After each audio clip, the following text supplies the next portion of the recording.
Welcome to the event with Mounir Samuel. Mounir Samuel is the author of 11 books, and you can buy some of his books here in the display of Savannah Bay in the lobby of het Huis Utrecht. He's also a journalist and a theater maker, performance artist and cultural entrepreneur who works on the crossroads of politics, media, art and culture. The keynote he will share with us is called The Restoration of Adam and Eve. After the keynote, we'll have a Q&A session with Mounir here in the auditorium, and you can ask your questions, but you can also ask your questions via email at questions.impact.nl, and I will try to include them in the Q&A that I will have with Mounir after his presentation. But now, please, a warm applause for Mounir Samuel. Hello, good evening everyone. Very happy to have some live audience here and also welcome you at home or anyone who watches this back later, and please share it. It's going to be good. All right, so my name is Mounir Samuel and I have the great privilege to talk about a topic that I love most, which is love. I'm a hopeless romantic in a way that my friends define me as somewhere in the middle of a 1001 Night Oriental story and some sort of Victorian poetry, painting, Pride and Prejudice, think of anything quite romantic and then some extra. Well, that's me. And when I was asked by IMPAKT to talk about love in a digital age, I thought, for me personally, a lot is wrong with love today. For one, I'm currently not in a relationship. That's bad. Second, if I look at love in our society, I find it quite loveless. And I find us, millennials, zennials, a love-scared generation. Also, if I think of love as a more of a social aspect in society, not necessarily romantically, but as being loving towards each other as an act of humanity, I think we have lost love a lot. Let's just think about Afghanistan, or Moria, or the refugees drowning as we speak in the Mediterranean Sea, or the many homeless people in the streets that are simply passed by and not even looked at, or, well, I can continue and continue and continue. So, I thought of the problem of love in a digital age, and I thought, what is the key core issue at stake here? And I think I found it. It's trust. We simply don't trust. We don't trust ourselves and our feelings. We don't trust the other. We don't trust the other that has to stay far away behind borders and walls and seas and oceans. We don't trust. And that didn't start today or a couple of years ago. I think it started all the way back to the beginning. And that's why I want to take you to Genesis 1, the creation story in the Bible. Because if we think of our current contemporary concepts of gender or sex or relationships, it all started with deeply rooted constructs about what it means to be a man versus what it means to be a woman, what it means to have a monogamous relationship, what a relationship should look like, what marriage is, what sex is, when sex is allowed, when it's haram or forbidden, and all those things in between. And not only lays this creation story, or for some of you maybe creation myth, to the core of our European identity and our Western concept of relationships, love, and gender, it also is the basis of how people in West Asia or the Middle East, North Africa, look at love, gender, and sex. And it is both the core identity of those countries that are predominantly Muslim, as well as Christian, or influenced by Judaic traditions. Almost the entire world, so to say. So, without further ado, let me take you to the Garden of Eden, that lovely paradise. But before we go there, I want to see some hands. Who already know the story about Adam and Eve? Hands up. Okay, you're quite good in your biblical knowledge. I'm happy. All right, who thinks Eve got a very bad rep in this story? Hands up. Well, that's kind of the same group. All right, now, I have good news. We're going to restore Eve's reputation. Yes, we are. In the beginning, God created the world. And God took 6 days in doing so. Now, we shouldn't think of a day as being 24 hours, because although God created light and darkness the first day, the sun was only created on the third day, which means there was not a cycle of 24 hours. So any Christian or any person saying that the days are 24 hours are wrong. Also, the Bible says a day is like 1,000 years, and 1,000 years is like a day to God. So there were 6 days, but how long these days were, we don't know. What we do know is that God, as the crown on their, I'm not going to say he, God is not a he, their creation created Adam. And this is a beautiful painting of Michelangelo about the creation of Adam. But the painting is wrong. Because Adam wasn't the first man. He was the first human. Human made out of red clay, sand and water, who then received the breath of God, the Holy Divine Spirit that gave life to the lifeless. Adam, so says Genesis 1, was created masculine and feminine, not man and woman. Some other versions of the Bible say male and female. Still, it doesn't say man or woman. So Adam was the first human, and the first human was both male and female in one, and lived in a perfect trinity with the Creator, the creation, and itself as a full, whole being. This already has huge implications for how we look at the position of man. No, man, you were not the first created. Humans were the first created. It changes the whole world order. But we're not aware of that.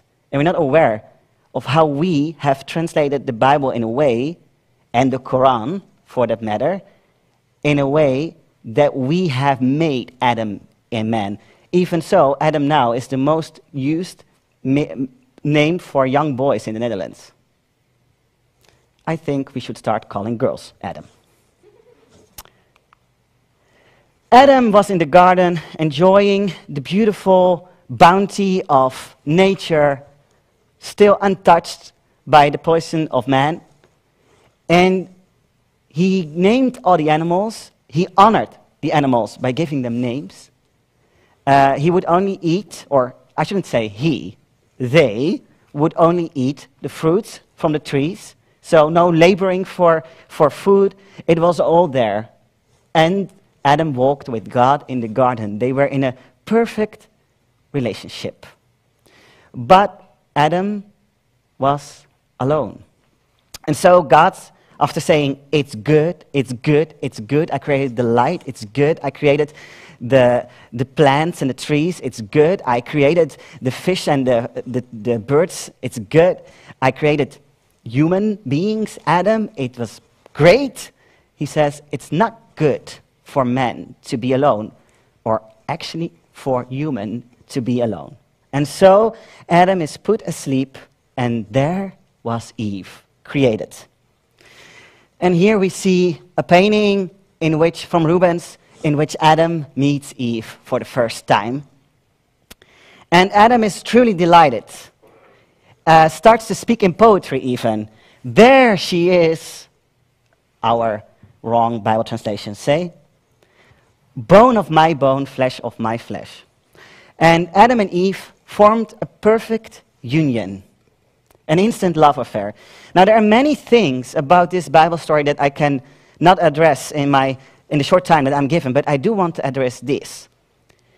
We, in our societies and cultures, actually it's quite a universal concept that the man should chase the woman. The man should somehow convince the woman to sleep with him, to be with him, to marry him, and all that else, right? We are now slowly changing that ideas, but it actually brings men in huge confusion, and women as well. Because who's now in the lead, who should ask who on a date, who should pay, and all those other things. But if you look at the Bible, the only love stories recorded in the Bible, the man never chases the woman. The woman is presented to the man. So Adam was sleeping. He or they woke up, and Eve was presented by God to Adam. Later in the Bible, Rebekah was brought to Isaac while Isaac was meditating and praying on the mountain.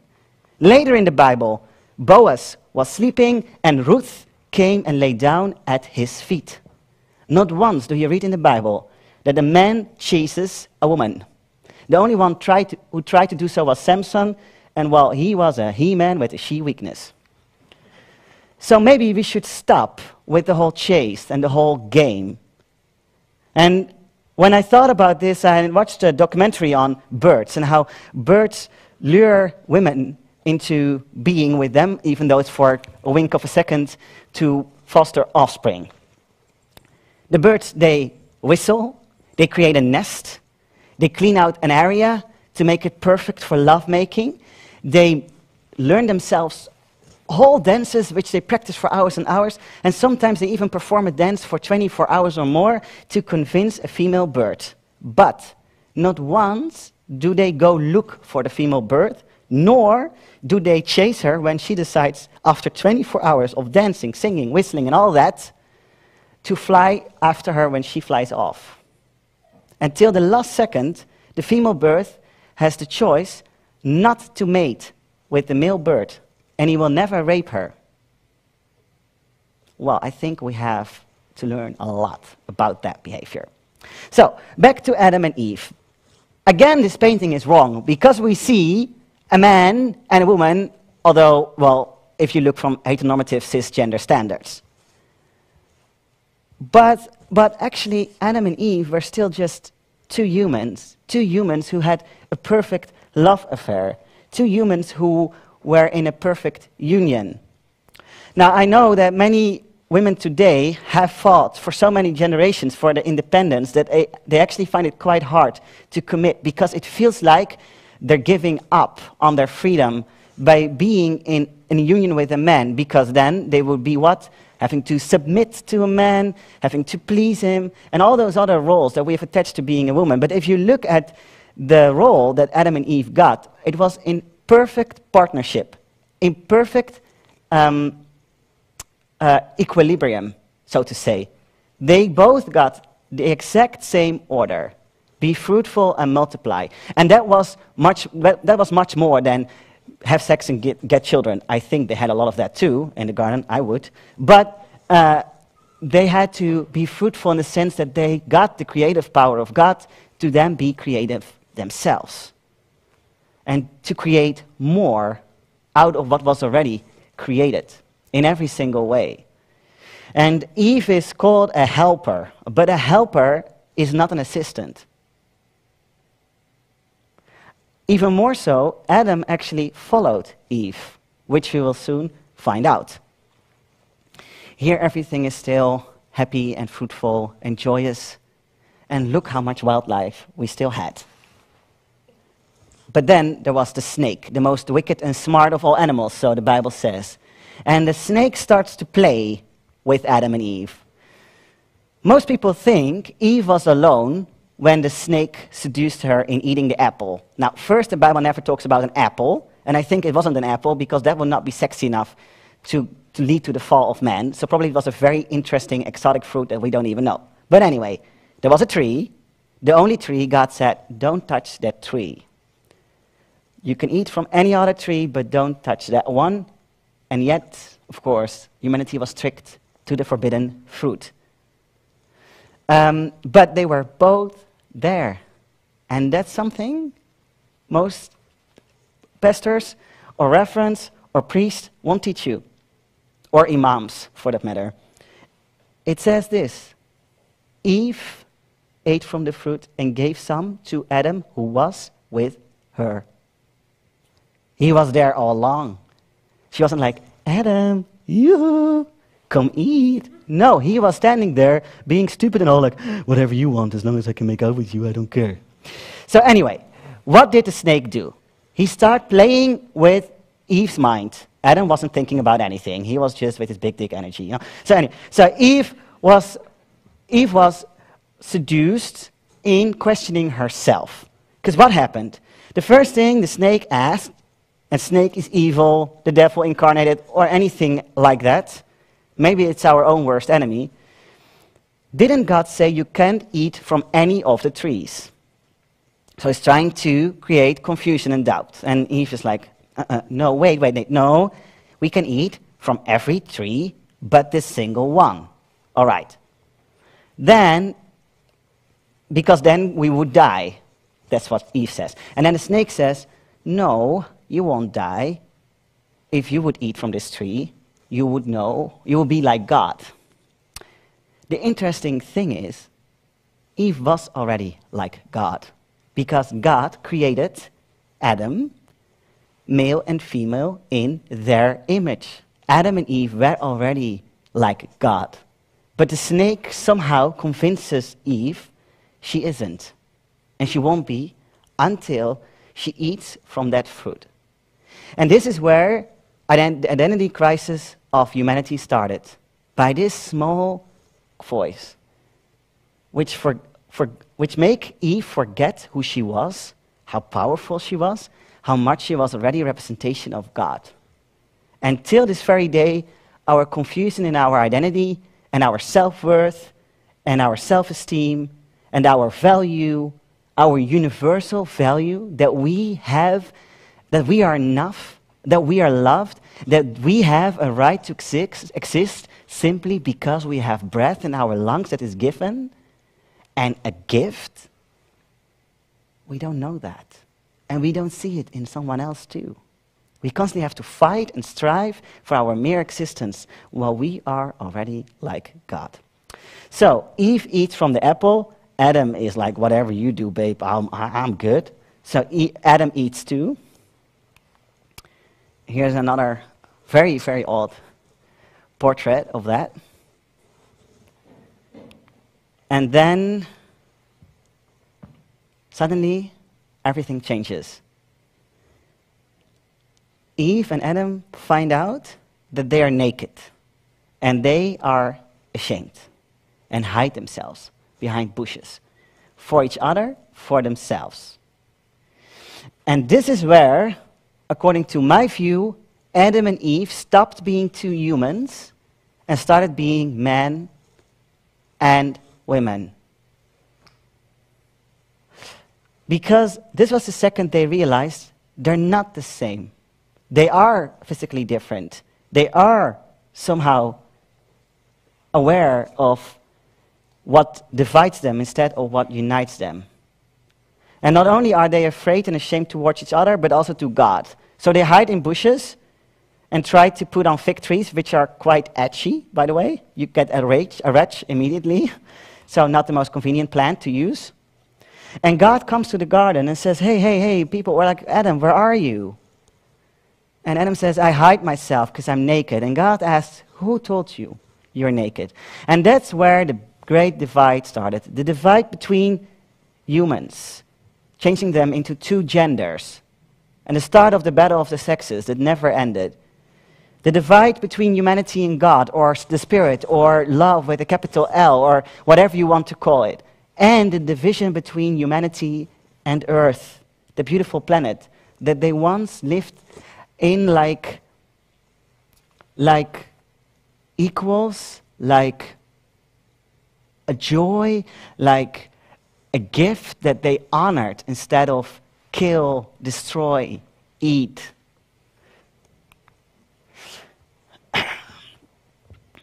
The finger pointing starts there, and it never ended. God asked Adam, what did you do? And Adam says, that woman that you gave me, she's the one to blame. He takes no responsibility at all. Well, what's new? Just look at the Dutch government. So, he points at Eve. Eve at least has the courage to admit that she indeed ate from the fruit, and says, the snake seduced me. So, although she took more responsibility, she also put some on what God created there. And here is the root of our distrust. Because Adam thinks, that woman, that gift of God, tricked me. She's dangerous. And my feelings, my sexuality is dangerous. Because it leads me off stray. I did something that I should never have done. Because I wasn't thinking straight. And he blames her, but moreover, he blames himself. And Eve thinks, you didn't protect me. You were there all along. And not once did you warn me, even though you were in the garden way longer than I was. I only came recently. And you were supposed to be my guide, my mentor, so to say. And you didn't protect me once. And then on top of that, you blame me and you blame me for what happened to you and to us. And she blames herself. Because somehow she would be the one guilty, right? Because she ate first, right? And this is a generational curse that we carry till this very day. If you are truly, truly honest to yourself and sit down with yourself in a journal or so, can you truly, truly say you are not ashamed of anything? Not what happened in your past, not some things that you did that you maybe regret, or you're guilt-tripped by someone else. People cannot guilt-trip you if you're not somehow prone to the feeling that you are indeed guilty. Things that may happen to your mom maybe, or to your caretaker, or to your lost lover, or at least for me, I know this. I have huge struggle being a man, especially because I wasn't raised like one. Being a trans man means that I have to do the whole socialization process myself, without any clear role models, because I haven't found the man that I want to look like yet. That's why I read my Bible so much. Hope to look like Jesus one day. So, when I think of my masculinity, I am fighting that same masculinity because it was so hard living like a woman for so long. Because of all those men, and now I'm one of them. I actually always was, without the privilege of being so. And that's a very confusing thing. And then I think of all the mistakes I made because my sex drive and my sexuality is so strong that I would step out of any moral comfort zone or any values that I actually have for a second to then regret it and feel ashamed. Adam and Eve are cast out of the garden. From then on, they will have to labor for their food. And Eve will have immense pain by giving birth. Also, there will be hostility between the snake, between nature, between the planet, and humanity. And I can give you a whole lecture how actually climate change started there and then. From the second humankind started to labor for their food, we started to produce CO2. But I will not get into that right now. But so there was the start, the root, not only of the division between Adam and Eve, because from that second on, Adam started to control Eve. Adam, who was now the man, no longer the full, complete, masculine and feminine human, controlled Eve, possessed her almost, suppressed her, and not only her, he tried to suppress the earth. And he managed ever more in doing so. The more advanced he got, the more technological knowledge he had. He also started to suppress the other, the black man, the animal that he now slaughtered and eats instead of living vegan. And I can continue. It became a battle for control, for submission, oppression, and divide, after divide, after divide. And the trinity became a duality. A duality between male and female, black and white, planet, earth, and humanity, animals and humanity. And then the religious divides, Christian versus Muslim, straight versus gay, cisgender versus transgender. And I can go on and go on and go on. And with the outcast of Adam and Eve from this perfect, harmonious paradise, death came into the world. Starting with their own child, they got 2 sons first, they got more, and Cain killed his own brother, Abel. That's how far the division got. The 2 brothers would kill one another. And this is something we see everywhere we go.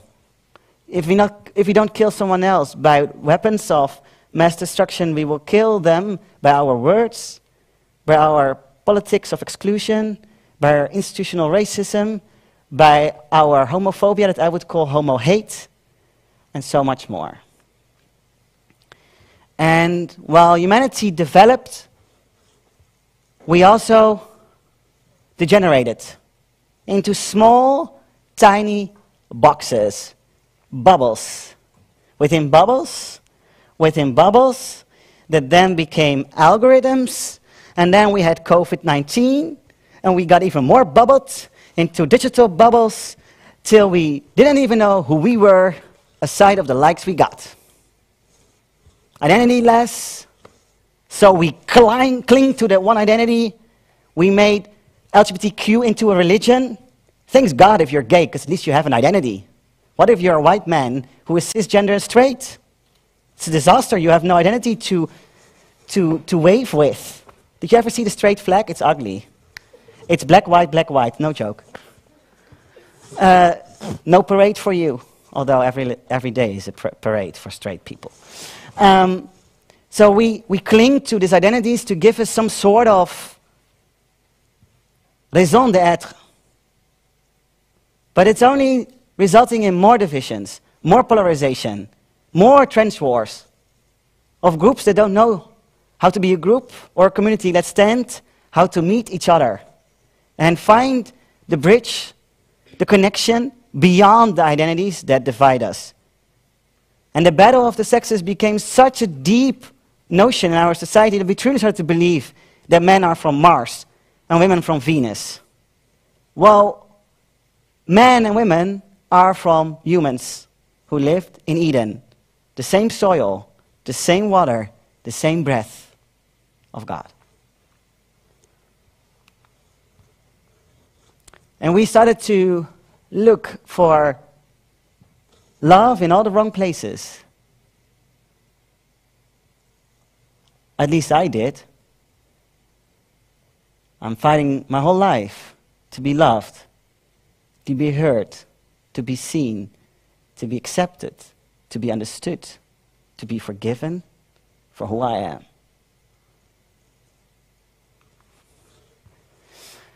I think it's time for us to undress ourselves.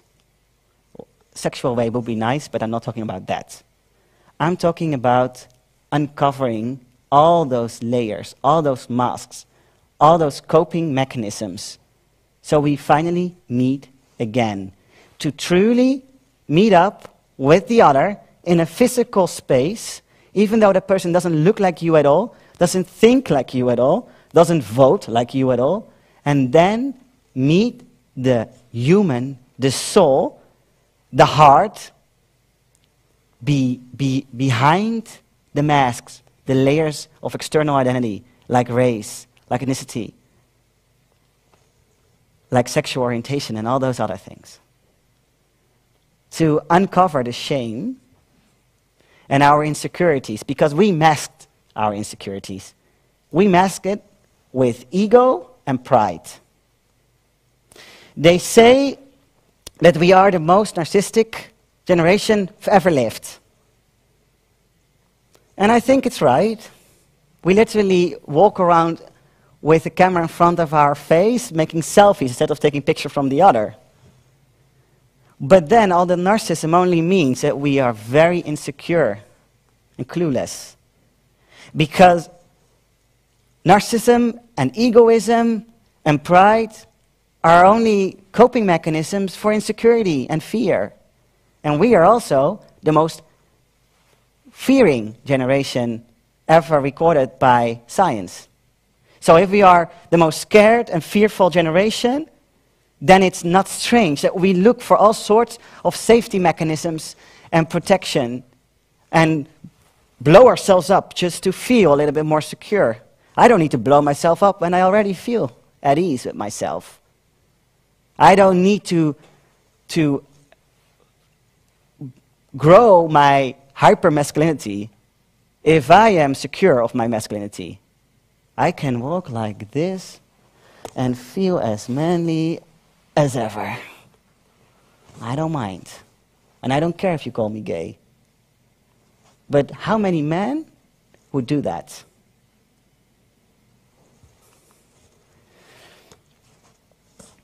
We are entangled in a maze. And the digital age is like a mirror, but then more of a microscopic glass mirror who actually increases and reshapes the already existing issues in our society.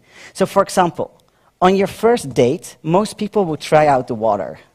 But on a dating app, you might be catfished, you might be talking to a psychopath, to a total lunatic, to a sex addict, to a rapist, to anyone else.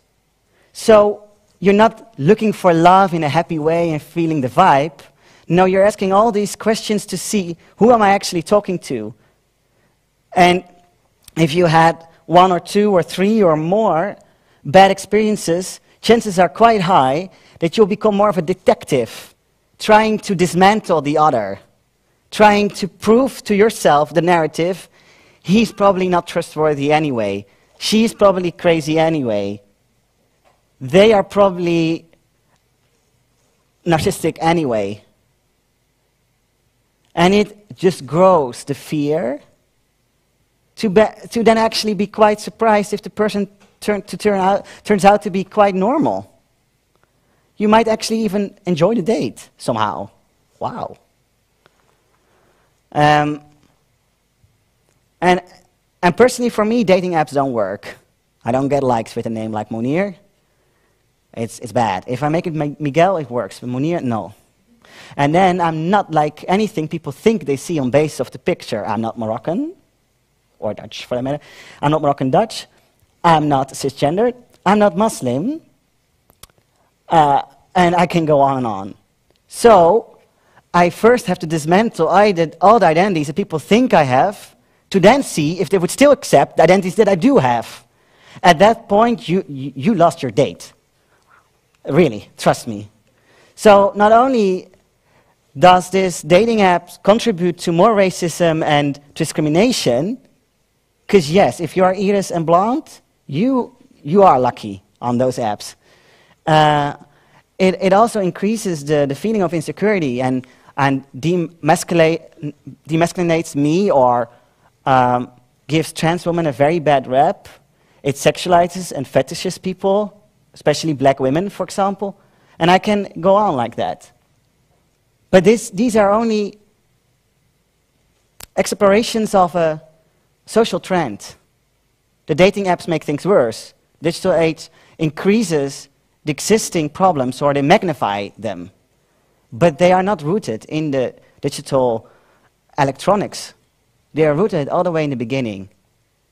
And how we completely misinterpret what it means to be human, what it means to have a gender, what it means to be whole, what it means to be loved, what it means to give love, what it means to live in harmony. It's time for real trust, a complete surrender to love without fear, to not distrust your own feelings nor distrust the other. I'm not saying marry the person on the first date. You might want to ask some questions first, try out the water a little bit. But we do need to understand that love only works when it is completely trusted. When you completely surrender, even though you might break your heart in the end. Knowing that every time you break your heart, you only grow a little more, heal a little more. Because we are only touched as much as our trauma goes. And it's actually like the Bible says, like iron sharpens iron, so one human sharpens the other. I decided to quit fighting for love. I also decided to quit the chase. That doesn't come natural to me. As I said, I'm a real romantic. I go all out. And it's very hard for me to let go. Actually, it's almost the most impossible assignment to me. So I keep fighting and working and trying to convince, only to realize that not only being desperate is quite unsexy, but that it doesn't fit my identity as being a complete, whole human who lives and breathes in this loving light, who is both masculine and feminine, and doesn't need either a man or a woman or another person on my side to complete me. There's no such thing as another half. Two halves don't make a whole, they make hell. But that I, out of that love, want to connect, want to create this union, this bond, a divine one. I want two hearts to beat on one heartbeat, two souls to move in the realm of the spirit of all souls. But I won't run for it. I'll just walk, I'll stride, I will be the best version of me, at ease, knowing that we're all one. And then if the one comes along, I'll be ready. Thank you very much.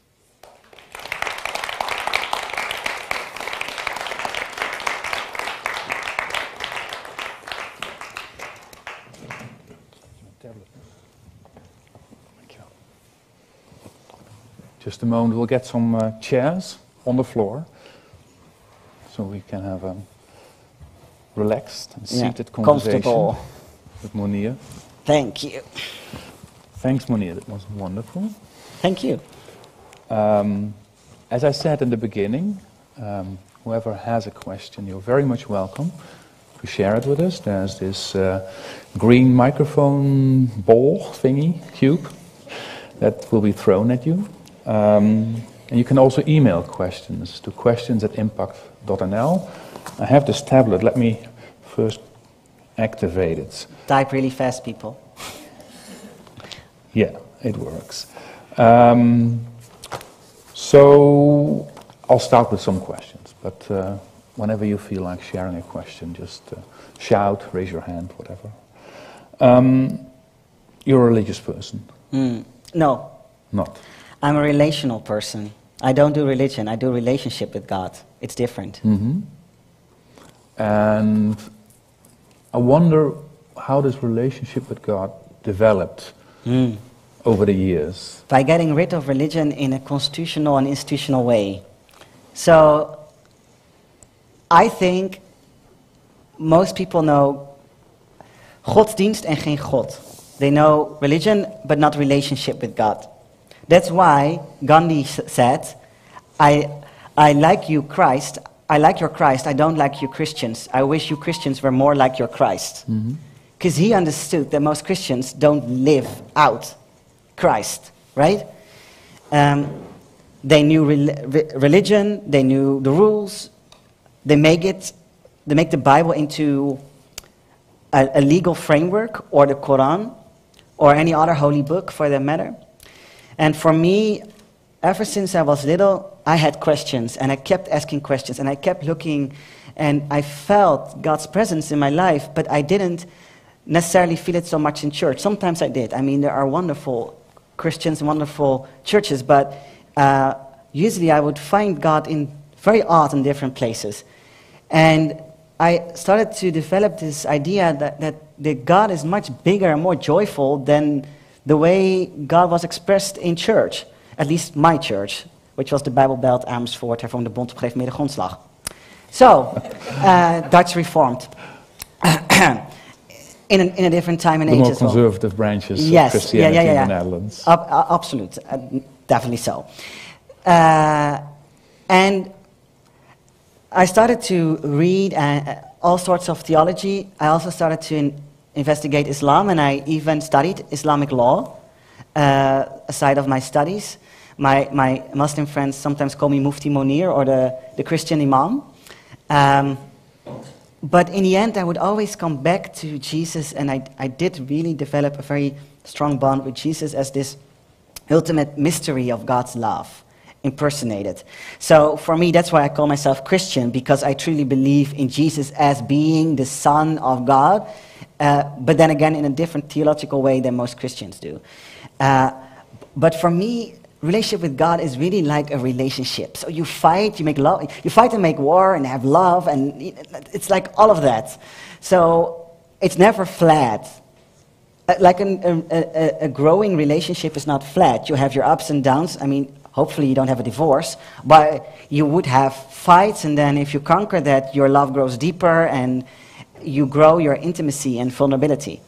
And this for me is what faith is all about having this connection with a bigger, stronger, more loving presence than your own, but being open for new revelations every day. Because if I already knew God perfectly, I would be God. And I don't. Mm-hmm. I keep growing. That's it, yeah. So religion is very much for you a personal, not institutional. Yeah, but then again, relationship in this Trinity thing is more than only having a one-on-one with God. Mm-hmm. God in itself is I always want to dance when I talk about God. It's this being that is in a total movement, like the universe still expands, right? So the universe expands, and if the more I investigate the current climate disaster, I don't call it climate crisis, and Earth, I am super impressed by how everything works with everything. I didn't know that the real producer of oxygen was the ocean. Mm-hmm. I didn't know how whales are literally the salvation for humanity. Joan and the Whale is not a strange story now when I look at it from a scientific perspective. And so if everything with everything is united, so a human doesn't fully discover God if it's not united to its creation, which is also you and you. So in this relationship with the other, we also learn more about the creative relationship of God. So it would be very strange for me to be a monk on a mountain and say, now I know God, because I cannot know the heart of God if I can't find God in the heart of people. Mm-hmm. So it's a very relational aspect, and Christianity in itself is a very relational religion in that sense, and I do like that. And when you do sing together or pray together, the Bible says where two are united in my name, there I am, and I am total witness and proof of that. Every time I pray with someone else, and that person just agrees, even though the person is maybe not religious, but it's willing to agree on the words I say, something happens and people feel it. Mm-hmm. My friends always say, be careful what he prays for, because it always comes true. You know, it's this very strong, energetic power in that sense, but in union. Mm-hmm. You asked the audience some questions. I also would like to ask the audience a question, so maybe we can have some light also in the auditorium. There was light, yeah. So we just specified what religion can mean. It could be your interpretation. Giving that like nuance to religion, who would identify his or herself as religious? Or spiritual. That's fine by me too. But religious, I think I didn't see any raised hands. And I mean, my question is... we live in a very secular country. I'm working very hard to change that. Yeah. This is your moment. I have many. Don't worry. You opened by saying that we live in a loveless, love-scared age. Yes. That's how I... And generation, yeah. To an auditorium without any person who identifies as religious. How would you, what advice, how can we bring a love in this society, or would it be possible without having your notion of relationship to God? Is it possible without going there, but with our own spiritual journey or atheistic approach to others in the world that we live on? Now, I can give the politically correct answer, and I can give my personal bold answer. The second one, please. I'll do both. Oh. So, I'm thinking a lot about self-love recently because it's such a mantra in our society, right? So, you don't know how many girlfriends told me, sorry Mounir, I love you, but I need to love myself first, I need to work on myself first, I'm not ready for a relationship. And this is the common mantra, and I find that almost everybody echoes that idea, especially for women. They have to be completely independent, traveled the whole world, lived on their own, had a love affair with a woman or two, did this, did that, and then maybe they're ready to commit in a relationship. And there's a lot of pressure on a woman not to commit in a relationship too quickly or get married too quickly out of the fear she would fall back into that old traditional role model. And I see a lot of women struggling with that too, like being actually really in love but not allowing themselves into a relationship because then they would settle down or and it will put them back in time somehow. And that's why I really think we should change that idea of relationships. At least I'm not looking for a woman who stands behind the cooking pans in the kitchen. My God, I'll get bored. No, I'll cook myself. No, don't worry. You go. Fly around. But come back to me. Commitment. But the self-love thing, I think we are not able to love ourselves. It's impossible. You can go on a yoga retreat. You can listen to thousands of hours of podcasts. I did all of it. You can go to a monastery and have a silence retreat. You can talk to your girlfriends or boyfriends or whatever else forever. See every expensive psychiatrist in this country and go to your guru and read all your moon horoscopes. We won't heal ourselves because love gives, love moves. Love changes, love creates. We can only heal ourselves, this is a very painful reality, in the mirror of the other. So for example, I've been single for a very long time and I worked very hard on all my issues and traumas and blah blah, but I always knew the second I get a lover in my life, I will know if I'm healed or not. Because the second I fell in love and I was smitten, as they say, and she was too, I discovered the pit hole of trauma and pain and bad patterns and internalized behavior that was never touched while I was still all by myself in my safe cocoon with my friends and my safe surroundings. That's what real love does. It's like a microscope of the soul. So the self-love only happens when you open up to love. And if you move around in this world, even though it's a constant step out of your comfort zone. And if you move the other to discover what you actually share with the other, and love gives, it doesn't take. So it's a very selfish thing to constantly only feed yourself, and then where do you feed from? Like, how do you give yourself the love that you never received? You have to let it in first, and I do believe, and now I come to my personal conviction, that we can heal a whole lot and experience whole love much better if we really open up to the idea to merge and create unions, even though it's scary and even though we feel not ready. Because the real vulnerability in love also lays in the true acceptance of you with all your brokenness, with all your imperfections. That actually in itself is healing. To feel so loved and accepted, that's the healing we're looking for. Because we all want to feel accepted for who we truly are, despite our flaws, despite our weaknesses. But a human will never achieve that full love to the other. So there, I do think God steps in by being able somehow to tap into that bigger, universal, unconditional love. The healing not only goes much faster, but you also have more love to give because you tap in a love that's not your own. So it's literally like the Bible says, make me smaller, God, so you become bigger. And then out of that bigger love, I have more to give. But this is something that most people that call themselves religious don't fully practice. So I will agree with you if you said, well, I don't find that religious people much more loving. No, it's usually true, not all the time, but it's usually true, because very little really tap into God as the source of love. They tap into God, the source of judgment, and so they judge.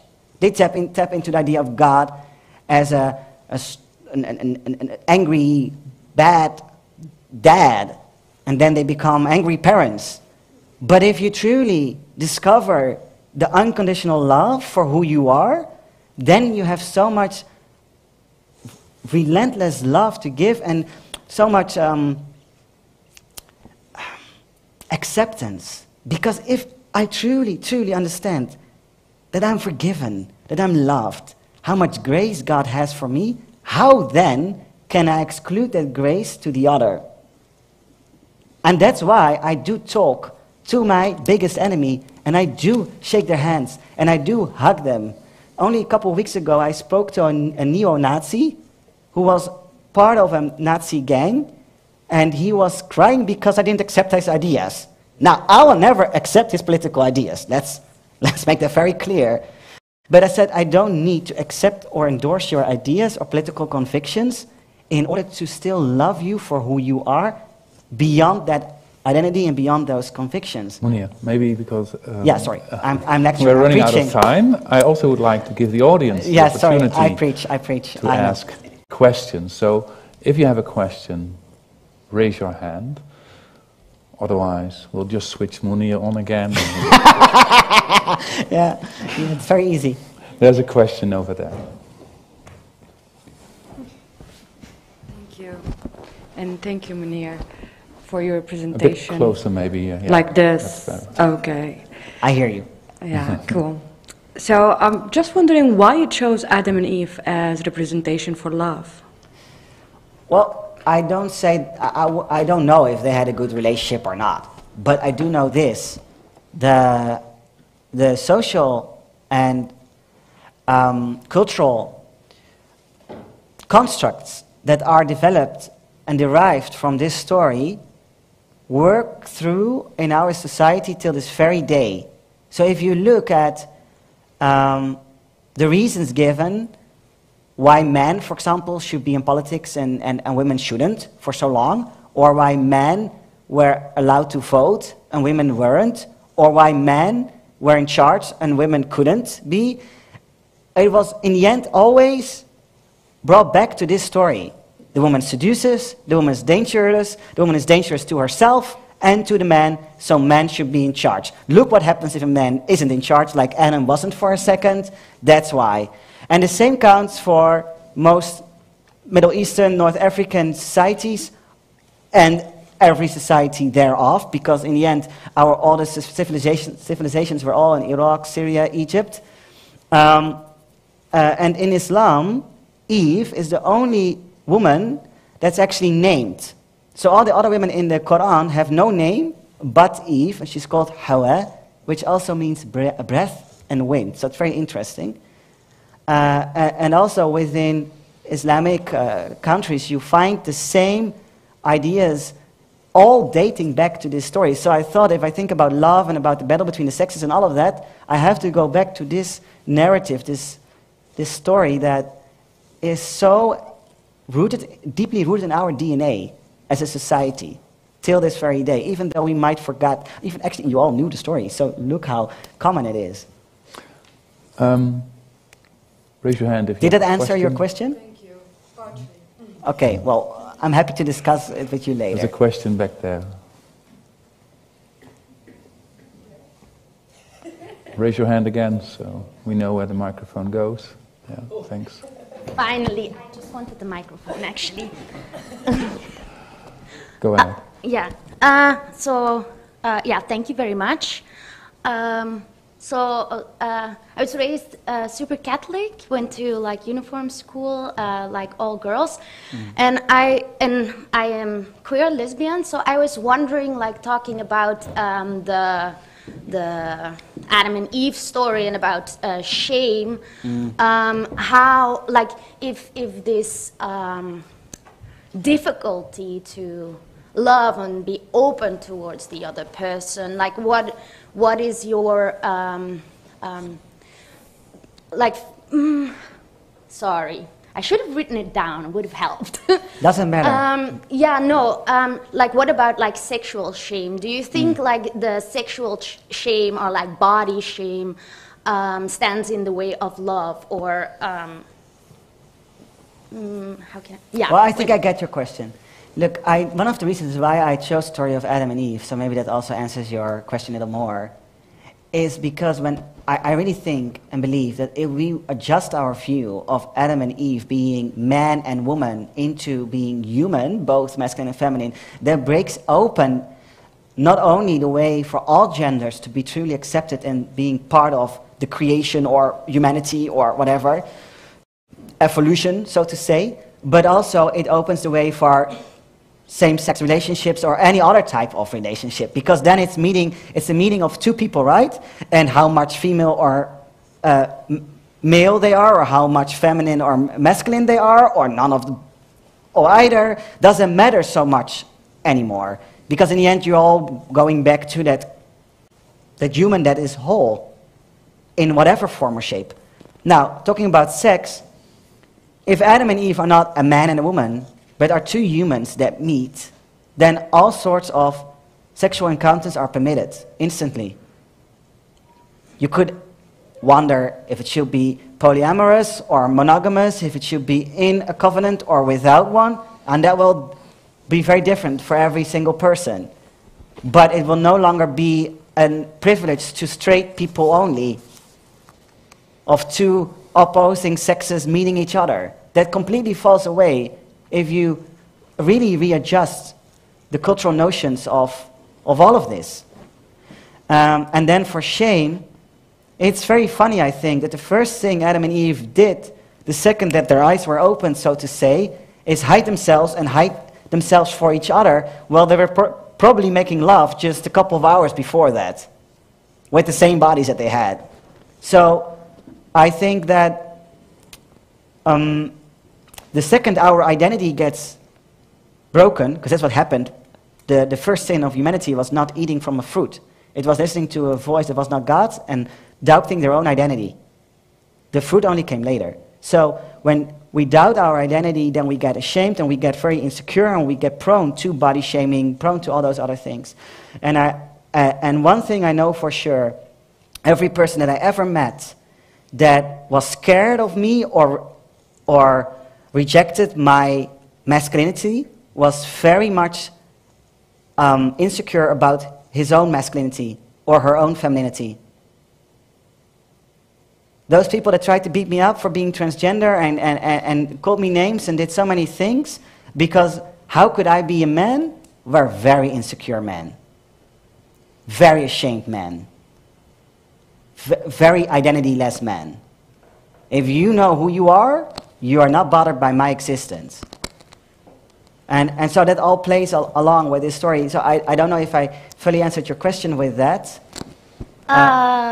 Well, kind of, but I still have more questions. I have a solution for that, and that is the bar. And because time's up, I've been told. Before we say goodbye to Mounir, there are so many more questions. There's another solution for that, and that's the books that you've written. And a few of them we have on sale here in the bar by Savannah Bay, a bookstore from Utrecht. Has a lot of good books, and they are also here for sale. But there is also another Q&A on your own live stream. Oh yeah. At 9 o'clock. With you. Yes. For our online audience, so you could log on and go to IMPAKT TV and listen to more of Mounir. That also means that you're not in the bar the entire time. You will I will be away in the bar, I will go up, I will be there for the online audience, then I'll go back to the live audience here. What about that? There you are.